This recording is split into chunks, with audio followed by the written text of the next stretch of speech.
Buenas tardes, muchas gracias a todos las asistentes a esta conferencia de prensa. Mi nombre es Alberto Cruces, soy el secretario técnico del panel de expertos y expertas independientes para la elección de magistrados y magistradas del Tribunal Constitucional del Perú. El panel es un esfuerzo de varias instituciones nacionales e internacionales que han buscado implementar esta metodología exitosa ya en otros países para observar, acompañar, seguir uno de los procesos más importantes en el Perú, que es el de la elección de miembros del Tribunal Constitucional. A continuación voy a presentar a los miembros que conforman nuestro panel, quienes luego podrán explicarles con todo lujo de detalle en qué consiste esta iniciativa y desde luego en un segundo momento responder sus preguntas. Nos acompañan en esta tarde, conformando el panel, Carlos Ayala Corao, quien es vicepresidente, perdón, de la Comisión Internacional de Juristas y ha sido presidente de la Comisión Interamericana de Derechos Humanos, es jefe de la Cátedra de Derecho Constitucional de la Universidad Andrés Bello y de Derecho Internacional de los Derechos Humanos en Oxford, Georgetown, American University y la Universidad Panamericana de México. También nos acompaña María Francisca Zapata García, quien es jueza de garantías de Santiago de Chile, cofundadora y es presidenta de la Asociación de Magistradas Chilenas, magíster en Gobierno y Sociedad, y también máster en Derecho y Género por la Universidad de Jaén en España. Nos acompaña también Eduardo Rodríguez Belcé, quien ha sido presidente de la República de Bolivia, presidente y ministro de la Corte Suprema, docente de la Universidad Católica de Bolivia, la Universidad Mayor San Andrés, la Universidad Andina Simón Bolívar, y también ha sido representante de la República de Bolivia ante la Corte de la Haya. Asimismo, nos acompaña Eduardo Bertoni, quien ha sido relator especial para la libertad de expresión de la Comisión Interamericana de Derechos Humanos y es actualmente representante de la Oficina Regional para América del Sur del Instituto Internacional de Derechos Humanos. Es profesor en escuelas de Derecho de Buenos Aires y la Universidad de Nueva York. Y lamentablemente no podrá acompañarnos hoy, pero es miembro del panel la doctora Daniela Salazar, quien es vicepresidenta de la Corte Constitucional de Ecuador, profesora titular de Derecho Procesal Constitucional en la Universidad San Francisco de Quito, donde también ha sido vicedecana. Habiendo hecho esta presentación, dejaré en uso de la palabra a María Francisca Zapata, quien hará una introducción inicial. Muchas gracias. Muy buenos días. Bueno, en Chile ya estamos en buenas tardes, porque son las 2 de la tarde. Así que buenos días, buenas tardes, según corresponda. Brevemente quiero contarles cuáles son los objetivos que hemos definido para trabajar en este panel. Básicamente y en términos generales, ¿no? Lo que se pretende es contribuir a garantizar que este proceso tan relevante de elección de magistrados y magistradas del Tribunal Constitucional del Perú se conforme a los estándares internacionales y en tal sentido a las mejores prácticas que se han detectado en este tipo de procesos. Cuando hablamos de estándares internacionales, unas prácticas, estamos hablando en definitiva de ciertos bienes que queremos alcanzar, al menos en un cierto umbral de suficiencia, como para entender que esos bienes están de alguna manera garantizados. Y también podemos llamarles principios, ¿no? Que están definidos en torno a justamente el objetivo central, que en este caso queremos cumplir, en orden a la elección de altos magistrados. Estos principios, estos bienes giran en definitiva alrededor tanto del rol de la institución en que nos estamos enfocando, como también en relación con los procesos que se van a llevar a cabo, justamente porque esos procesos deben estar orientados a satisfacer lo que busca ese rol. Y en un tercer nivel, los requisitos que se debieran tener en consideración para elegir a los candidatos. Todo esto gira, en definitiva, respecto, vuelvo a insistir porque esto es lo más relevante, gira en torno a qué queremos asegurar, y queremos asegurar un rol, el cumplimiento estricto de un rol de una institución de primera importancia como es el Tribunal Constitucional. Para eso tenemos que definir, a mi juicio, y lo hemos conversado, por supuesto, con el panel, tenemos que definir dos de el ESMA. Y por otro lado, lo referido a los candidatos que se involucran en este proceso. En relación con los procesos, como todos sabemos, ¿no? Lo que estamos pensando es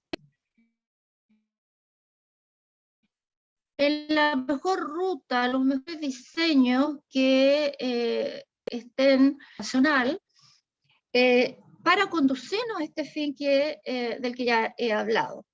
Estos procesos, por tanto, básicamente, ¿no? Y en forma muy primaria, para mencionarlo, estos procesos tienen que, en definitiva, lograr que esta elección sea una elección transparente, imparcial, con perspectiva de género, meritocrática, ¿no? Que de alguna manera asegure presencia equilibrada de hombres y mujeres, ¿no? Como una exigencia sustancial de la democracia. Los procesos se van definiendo desde luego por el propio país que está interesado en hacer esta elección. En este caso, la función del panel no es crear estos procesos, sino que es, de alguna manera, por supuesto, determinar si estos procesos se ajustan a los estándares internacionales, observando cómo se van desarrollando. Ya varios, el proceso ya está en marcha, por tanto, se han definido ciertas reglas en términos de la comisión que va a participar, la composición, las reglas que van a utilizar. No es un objetivo del panel, ¿no es cierto?, generar los procesos. El objetivo del panel es ir acompañando el proceso, de alguna manera contribuir a que estos procesos que se vayan definiendo vayan ajustándose a estas directrices internacionales. Respecto a los candidatos, ¿no es cierto? Por un lado, digo, está todo este grupo de normativas y procesos que van a ser una secuencia que puede ser coetánea, varios procesos al mismo tiempo, pequeños, ¿no? Pero que en definitiva conducen a un fin. Y por otro lado, hay ciertas personas interesadas en obtener estos cargos, de modo que estas personas también, respecto de ellas en concreto, los procesos deben asegurar acceso igualitario, igualdad de oportunidades, debe haber mucha transparencia también respecto de los candidatos, desde luego los procesos, para la transparencia y la publicidad para la ciudadanía, pero en particular para los candidatos, porque los candidatos, ¿no es cierto?, tienen el derecho de saber todo lo que corresponde, ¿no es cierto?, para que haya un campo de igualdad de oportunidades. Yo lo dejaría hasta acá como una pequeña introducción en cuanto a los objetivos, ¿no?, que tiene el panel. Muchas gracias. Muchas gracias, y ahora le damos pase a Carlos Ayala, quien nos precisará también algo sobre la metodología y los antecedentes de este tipo de experiencias. Muy bien, muchas gracias, Alberto. Muy buenos días, muy buenas tardes a todos y a todas.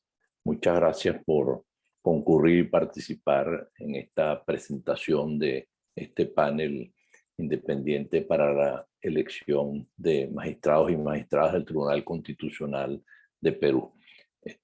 Para mí es motivo de sano orgullo y satisfacción integrar un panel con personas tan cualificadas de la sociedad civil latinoamericana en esta tarea que vamos a estar acompañando precisamente a la sociedad civil y a las instituciones del Estado peruano encargados de hacer esta selección y este nombramiento de magistrados y magistradas del Tribunal Constitucional. Pues bien, precisamente este tipo de iniciativa, mencionaré muy brevemente algunas experiencias anteriores, es una iniciativa que surge de la propia sociedad civil, de la propia academia peruana, y que se basa precisamente en el principio de lograr una mayor transparencia o una mejor cualificación en los procesos de selección y nombramiento de jueces y juezas de altos tribunales, de Corte Suprema y de tribunales constitucionales. En el fondo, nosotros, como lo decía Francisca, vamos a hacer un esfuerzo de hacerle seguimiento, un seguimiento lo más de cerca posible.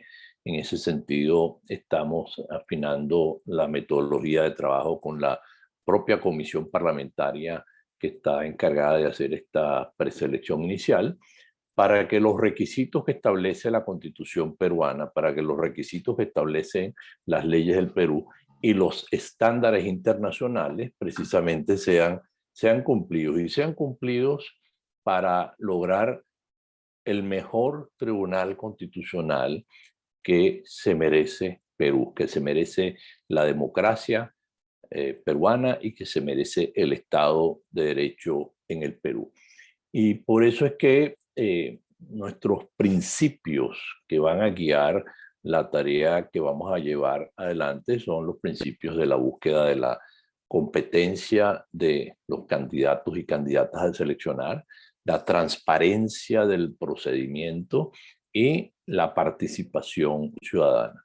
Respecto a los principios y estándares internacionales de los cuales es parte de Perú, solamente mencionar muy rápidamente dentro de esos principios de independencia en general de los jueces, de la judicatura, que está en los tratados internacionales, que está en el Pacto Internacional de Derechos Civiles y Políticos de Naciones Unidas, que está en la Convención Americana sobre Derechos Humanos, y en instrumentos como precisamente los principios básicos relativos a la independencia de la judicatura, en la cual, pues, en estos principios se hace una mención, si ustedes quieren, bastante amplia, y que si bien deja la discrecionalidad de los estados, sí hay unos principios objetivos sobre la competencia profesional, sobre el procedimiento de selección y formación, como el principio 10, el cual establece que las personas seleccionadas para ocupar cargos judiciales serán personas íntegras e idóneas. O sea, ahí estamos viendo la parte de integridad, la parte de idoneidad y competencia, y tendrán la formación o las calificaciones jurídicas apropiadas.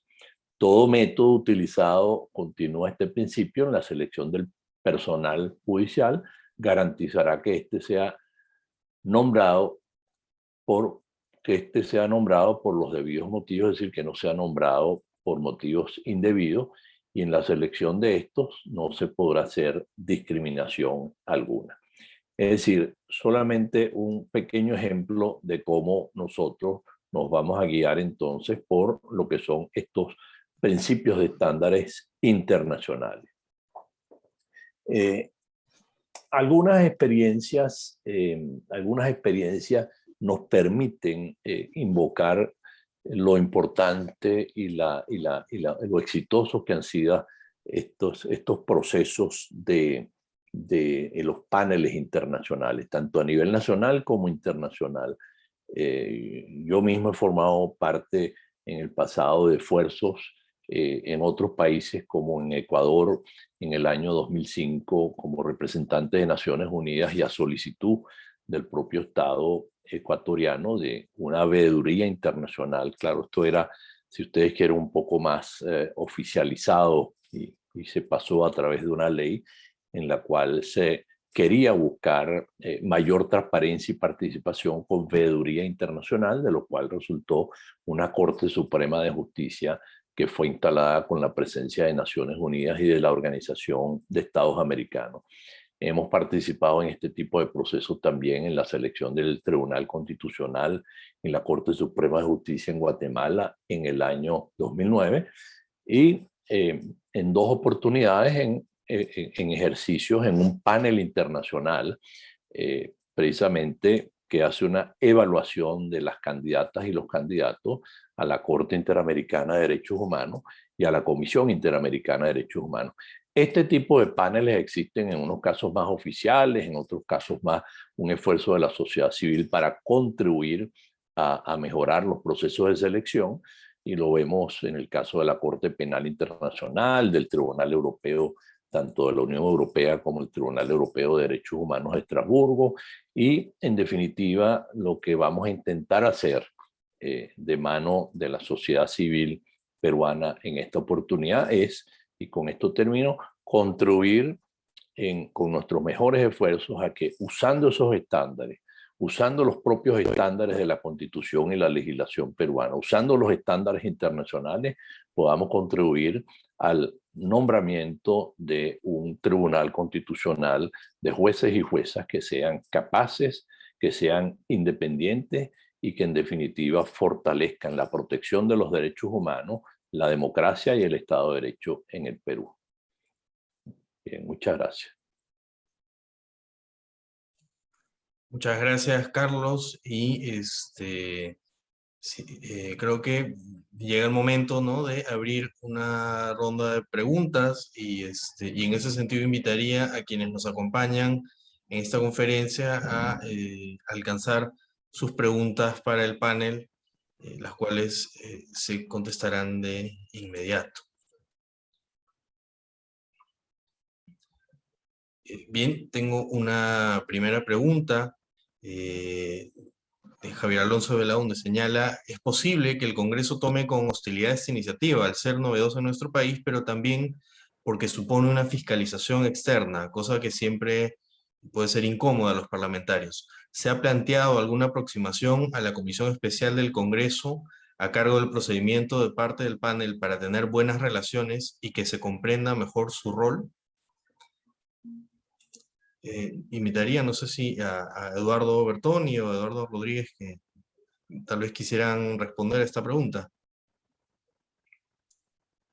Bueno, cómo no. En realidad, buenos días, buenas tardes.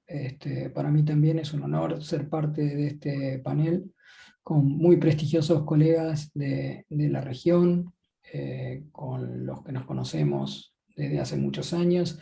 Creo que trabajar para ser de una manera una contribución para la mejor elección de jueces y juezas en el Perú es en definitiva trabajar para la democracia. No existe una democracia plena y vigorosa sin poderes judiciales idóneos e independientes. Así que ser parte de esta iniciativa al cual me convocaron me llena de orgullo y muy dispuesto a trabajar para lo mejor para el Perú. En relación con las posibles, digamos, reacciones que puedan tener distintos estamentos en el Perú, les quiero contar que hemos puesto en conocimiento tanto del Poder Ejecutivo como de los otros poderes del Estado. Le pediría a la Secretaría Técnica de esta comisión que comunique a quienes hemos notificado específicamente, pero nos hemos hecho eco de esta preocupación que nos consultan en este momento y a tal efecto decidimos una formal presentación con autoridades del Perú. Así que no sé si el doctor Alberto Cruces quiere agregar exactamente a quién se le ha remitido la información sobre el particular. No lo quiero hacer yo, por más que estuvimos todos obviamente de acuerdo, pero temo equivocarme en la correcta denominación y no querría faltar el respeto a ninguna institución en el Perú. Alberto, por favor. Desde luego, se remitieron comunicaciones y pedidos de audiencia a 3 instituciones, al Ejecutivo, ¿no? En este caso, como representantes del Estado, a la Presidencia del Consejo de Ministros. Por otro lado, al Tribunal Constitucional, que ya nos ha dado una respuesta positiva para tener una reunión, pues es la institución que justamente sobre la cual va a recaer este proceso. Y desde luego a la Comisión Especial del Congreso de la República, que está encargada de la selección de candidatos y candidatas, que ya también ha recibido esta comunicación, y en una sesión que se está desarrollando en este momento, también ha dado cuenta de haberla recibido, y esperamos tener una respuesta pronto. Tal vez, y acá invitaría al doctor Rodríguez Belcet nos pueda comentar cuál es la importancia justamente de hacer este acercamiento, ¿no? En la medida que suele ser un tema sensible, ¿no?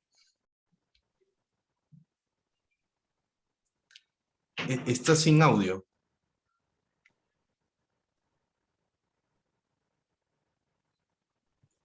Ahora sí, muy buenas tardes a todos. Para mí también es muy grato participar en esta experiencia que se está reproduciendo ya en varios países en el último tiempo. Destacar, sin embargo, que los miembros de esta comisión no formamos parte de ninguna de las organizaciones que promueve la iniciativa y no nos anima ningún ánimo de intromisión y mucho menos ensayar una suerte de fiscalización que obviamente no corresponde. Lo que creo que se ha destacado por quienes me han precedido en el uso de la palabra es que esta experiencia viene a constituir una suerte de acompañamiento a la sociedad civil, que es la interesada, la destinataria de los servicios judiciales tan importantes como son los de un tribunal constitucional. No nos anima sino acompañar a quienes esperan de un tribunal un servicio de justicia, y en este caso una justicia constitucional lo más independiente, accesible y eficaz posible. La importancia y en esto habría que recuperar estas experiencias internacionales, como lo anotó Carlos, también tienen un precedente en tribunales tan importantes como los de la región, la Corte Interamericana, o los de la Corte Penal Internacional. A mí me tocó participar en un comité de nominaciones de candidatos creado por la Asamblea de Estados, parte de la Corte Penal, y fue una experiencia muy participativa, no solamente por quienes integramos esa comisión de diferentes países, sino también por las organizaciones de la sociedad civil de varios estados que estaban interesados en lograr la mayor integridad, la mayor transparencia en la difusión de los méritos de los candidatos y su tratamiento adecuado por las autoridades que tenían la competencia para elegirlos o elegirlas. Esa es la idea principal. Yo quiero subrayar la importancia de que no hay un ánimo de intromisión o mucho menos de ejercer atribuciones que no nos competen. Estamos animados por estas experiencias previas y sobre todo por la idea de que se puede acompañar con mucho cuidado y con mucha facilidad, hoy que tenemos estos medios, a las organizaciones de la sociedad civil.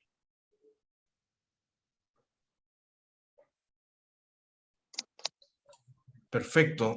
Una pregunta, ahora sí nos han llegado varias preguntas. Una de Adriana Aguilar, que señala cuál es el alcance del trabajo de este panel en el proceso de selección. Es decir, a partir de las demás experiencias nacionales, ¿qué tanta incidencia tendrá su trabajo directamente en el proceso de selección?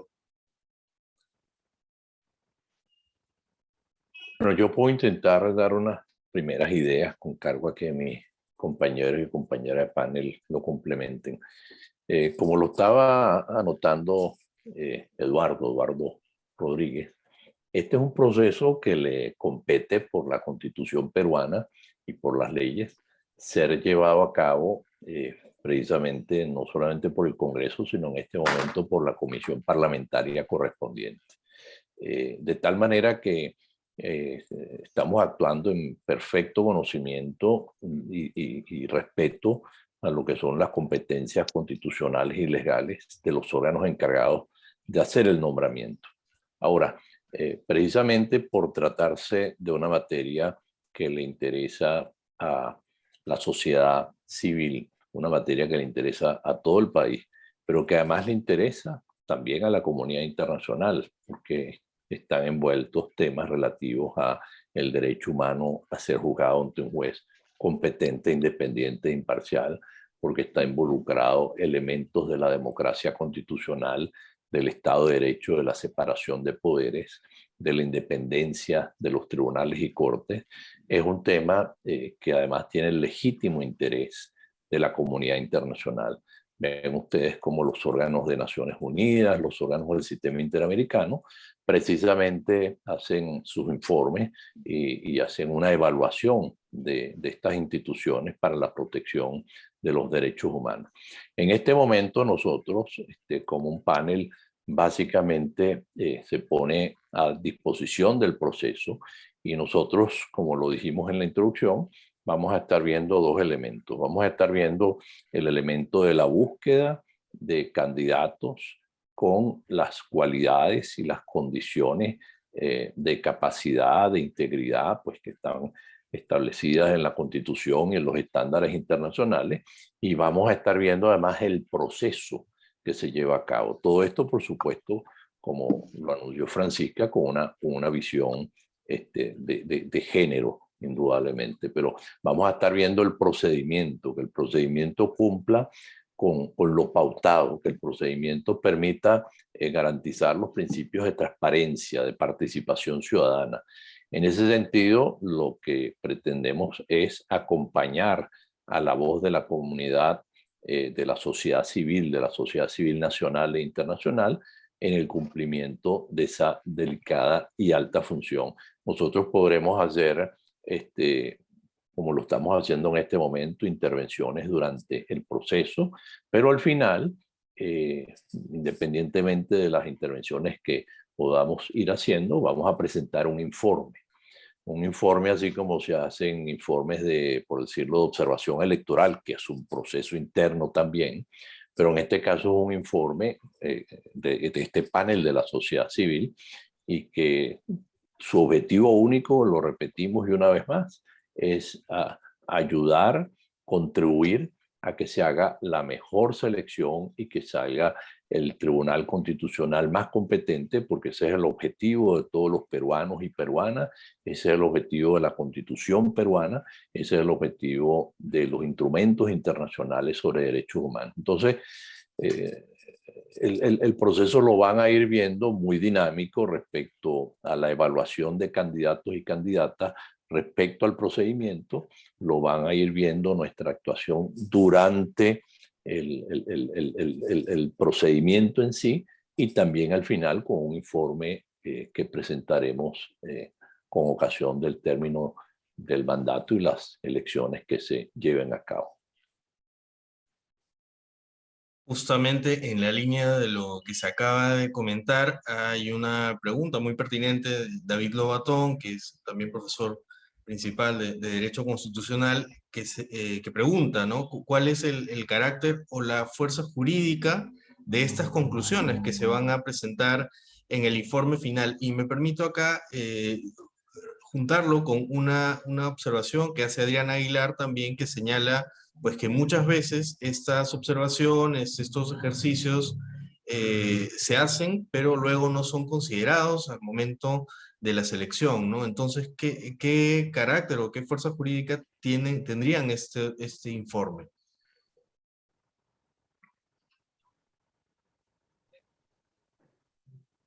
A ver si alguno de los miembros del panel quisiera responder esa pregunta.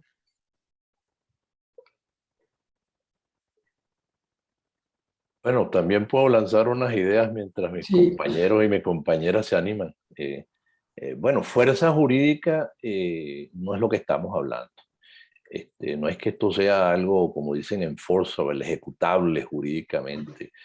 La verdad es que la fuerza, como diría, estamos hablando de derecho constitucional, como diría don Manuel García Pelayo, de la autoritas, es a veces mucho más importante que la de la potestad. Nosotros no tenemos potestad jurídica alguna, nosotros somos un panel de expertos internacionales independientes, suramericanos, que en la medida en que nuestro trabajo sea hecho debidamente y sea publicado, podrá ser observado, tomado en cuenta, tanto internamente como internacionalmente. O sea, no estamos en el campo de formalismos legales, ni mucho más, ni mucho menos, pero como vemos en el mundo contemporáneo integralizado, estos son tomados en cuenta por las empresas a la hora de hacer inversiones, son tomados en cuenta por Naciones Unidas a la hora de hacer sus informes, son tomados en cuenta por el sistema interamericano a la hora de hacer sus informes, de tal manera que es más una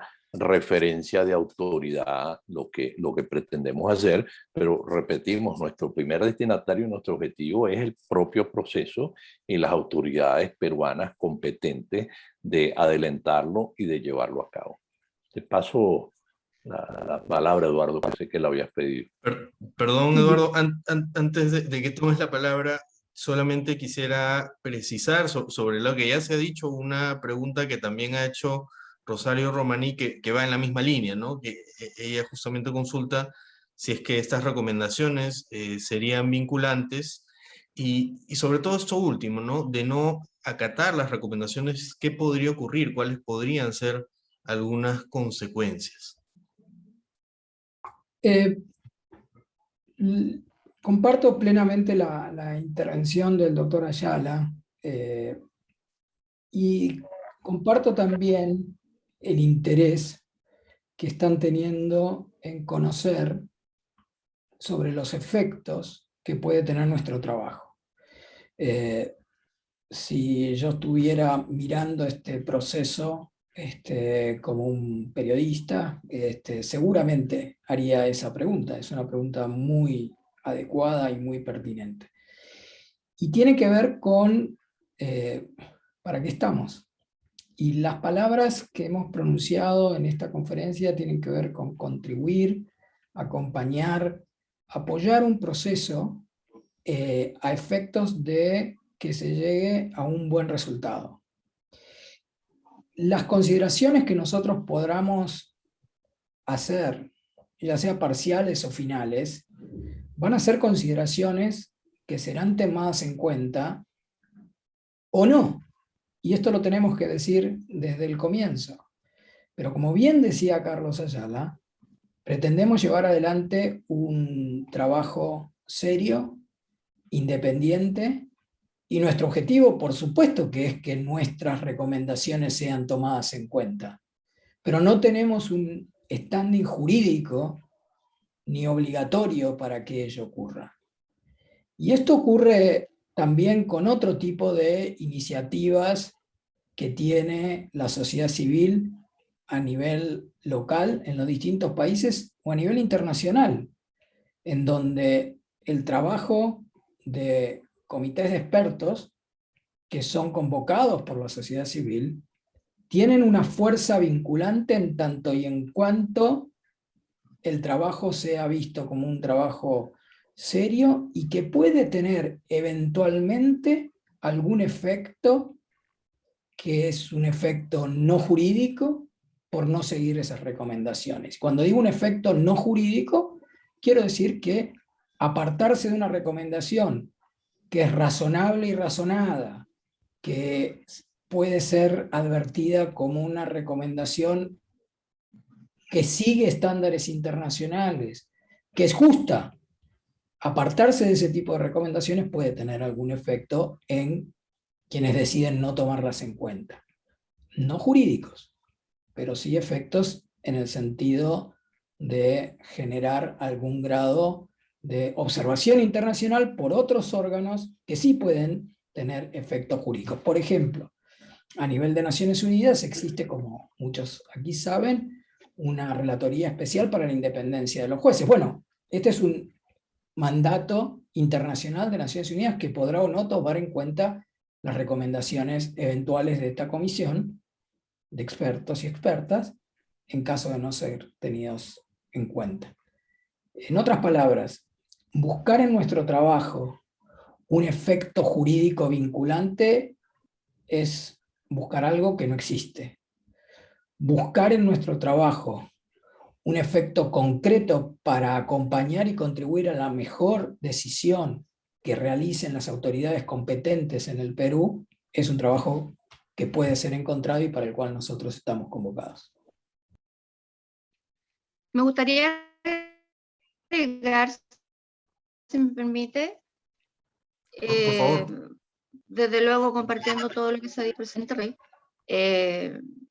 respecto de el efecto no vinculante que tiene, al menos desde el punto de vista jurídico.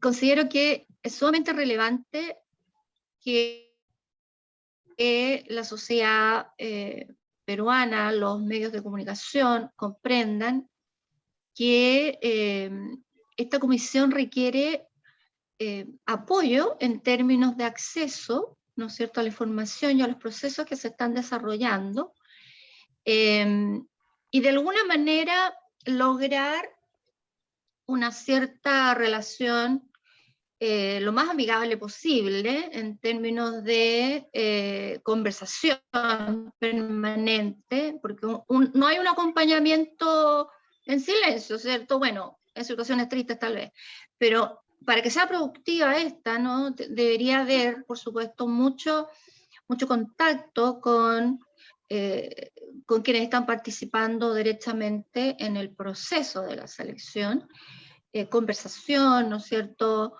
debates sobre estándares, en fin, para de alguna manera que este acompañamiento sea eficiente en términos de llegar concretamente con acciones dentro del proceso.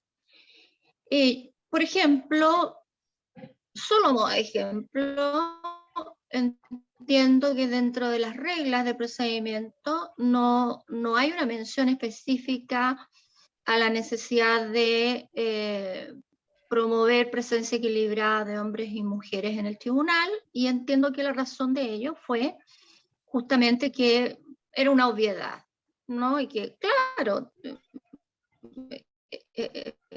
la perspectiva de género hoy día, ¿no es cierto?, está muy presente y por tanto a veces no es necesario mencionarlo. A mí eso me parece muy bien, si es que fuera así, ¿no?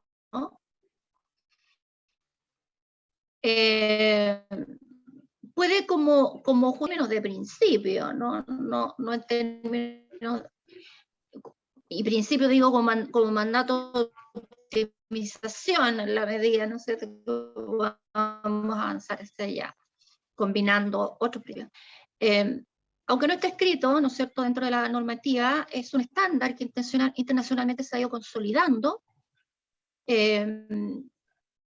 como justamente una manifestación sustancial de la democracia, de la profundización de la democracia, de la fortaleza de la democracia. Entonces, aunque no esté escrita esa regla, es muy interesante que en el proceso siempre esté presente, ¿no?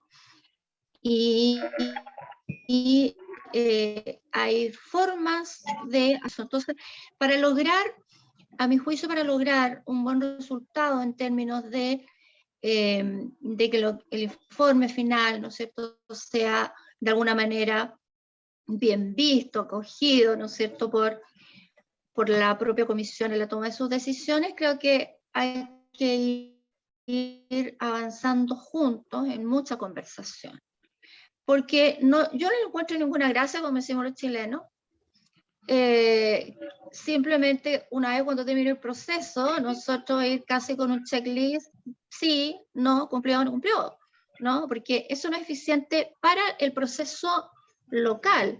Eventualmente va a ser eficiente y un buen producto para futuros procesos, porque se va a mirar el checklist y va a decir, bueno, esta comisión de expertos encontró malo esto, encontró bueno esto, etc.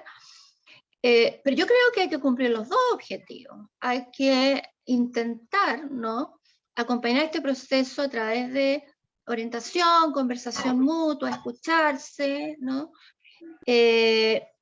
para que se vaya dando este proceso ya un poco empapado de la estandarización, llegar a un resultado local eficiente.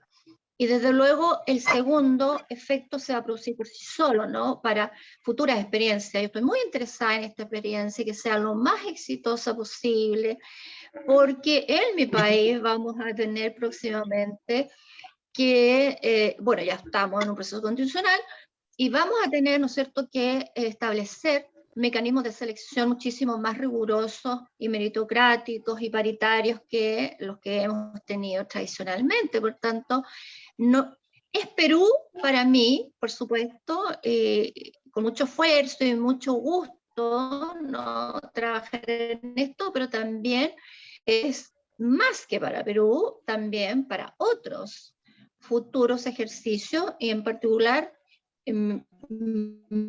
el de mi propio país, que se avecina, ¿no?, con este proceso que tenemos de nueva constitución. De modo que la prensa, los medios de comunicación nos apoyen a enfatizar, ¿no es cierto?, este ejercicio democrático, este ejercicio de derecho internacional, este ejercicio, pero en términos amigables, de conversación, ¿no?, para poder influir en el proceso mismo y no después simplemente llegar como una suerte de fiscalizadores del producto final, ¿no? Eso yo se los pido muy, muy encarecidamente, que la mirada de la comunicación sea esta, ¿no?, de aporte, de acompañamiento. Sí, va a ser muy importante el acompañamiento también de la prensa, y justamente en la línea de unas preguntas que nos hacían sobre los mecanismos que tenemos de llegada. Desde luego nos vamos a apoyar en las redes sociales, pero es importante que la prensa, que ya hace ese trabajo de seguimiento, también nos pueda ayudar con eso. Ahora bien, solamente para terminar, creo que puedo resumir varias preguntas en dos grandes preocupaciones. La primera sería tal vez reiterar cuáles serían los criterios para evaluar específicamente a los postulantes, que es una pregunta que hacen Génesis Mercado y Maribel Málaga. No sé si podríamos reiterar eso que ya al inicio se mencionó.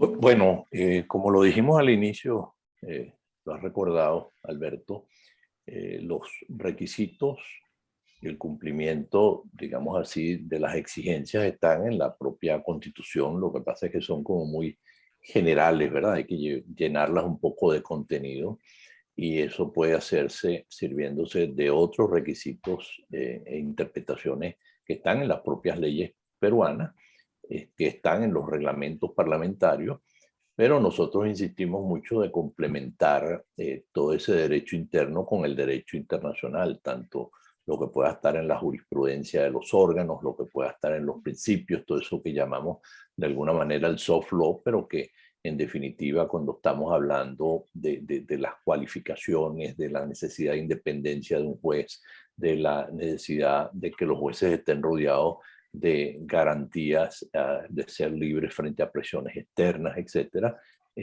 vamos a tener que acudir además como mencionaba Francisca, al desarrollo progresivo de principios en el derecho internacional, donde ya no solamente, y en el derecho constitucional, por cierto, en la mayoría de los países donde existen tribunales constitucionales, estos principios de no discriminación se han ido complementando con otro tipo de principios que tienen que ver con acciones positivas, que tienen que ver precisamente con principios de proporcionalidad, de razonabilidad, etc. Y eso me lleva a una pregunta que fue hecha por Maribel Málaga, y que tiene que ver con cuál ha sido nuestra vinculación con lo que ella llama la Academia Nacional de Derecho Constitucional de Perú. Bueno, nosotros hemos estado en contacto con un buen número de importantes constitucionalistas peruanos, pero además fíjense ustedes que uno de los que promocionan y avalan y endosan esta iniciativa es el Instituto Iberoamericano de Derecho Constitucional, donde están los grandes constitucionalistas peruanos directamente en su directiva.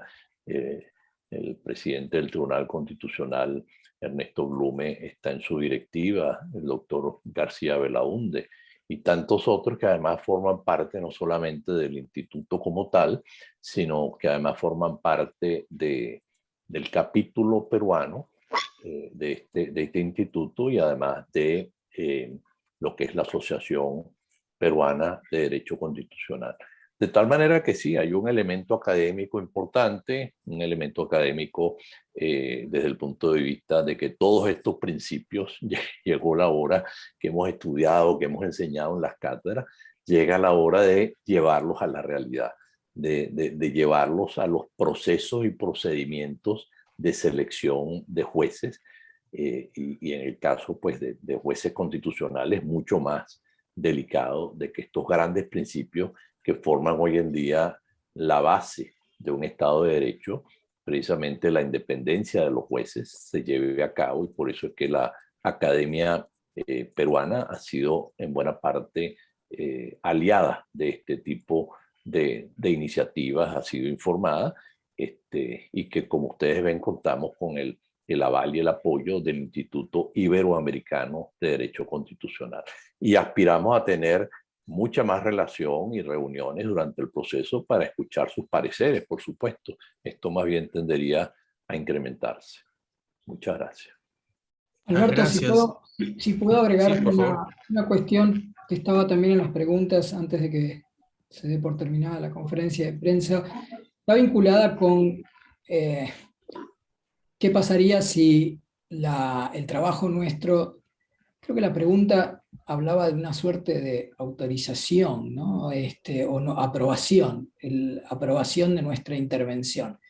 Y ahí de nuevo, nosotros hacemos un llamamiento a todos, todas, sociedad civil, periodista y también autoridades en el Perú, a que se entienda el trabajo de esta comisión. Aprobar o no una opinión es censura. Es decir, nosotros estamos en absoluto, digamos, libertad como para hacer un análisis como expertos a través de fuentes abiertas para dar nuestra opinión. Entonces, por supuesto que somos optimistas de que nuestro trabajo como trabajo en sí mismo va a ser aceptado, más allá de que pueda haber eventualmente discrepancias al final con nuestras recomendaciones. Pero no hay que buscar una aprobación formal de nuestro trabajo en el sentido de limitarnos a cada uno, cada una de los que componemos esta comisión, nuestro derecho como expertos y conocedores del derecho y de los estándares internacionales a dar nuestra opinión sobre la base de lo que recolectemos y de lo que se le aporte a la comisión. Por lo tanto, hago este llamamiento, somos optimistas en cuanto a que nuestro trabajo va a ser considerado, somos optimistas en cuanto a que nuestro trabajo va a ser aceptado, pero no creemos que sea necesario a esta altura estar hablando de una aprobación de nuestra intervención, porque el derecho a opinar lo tenemos como lo tiene cualquier persona en el Perú y en el extranjero. Muchas gracias, Eduardo Bertoni. Justo en esa misma línea era la última pregunta que hacían Wilber Huacás y Ana Neira, entre otras intervenciones sobre la posible reacción que pueda haber en el Congreso de la República. Bien, solamente para concluir, agradecerles a todos por haber participado de esta conferencia y señalarles que las comunicaciones oficiales van a salir a través de la cuenta de Twitter que manejamos para el panel, que es Panel TC Perú. Es la cuenta de Twitter desde donde saldrán todas las comunicaciones oficiales, el informe final y desde luego las redes de todas las asociaciones y organizaciones que apoyan esta iniciativa. Con eso les agradecemos mucho la presencia y será hasta otra oportunidad.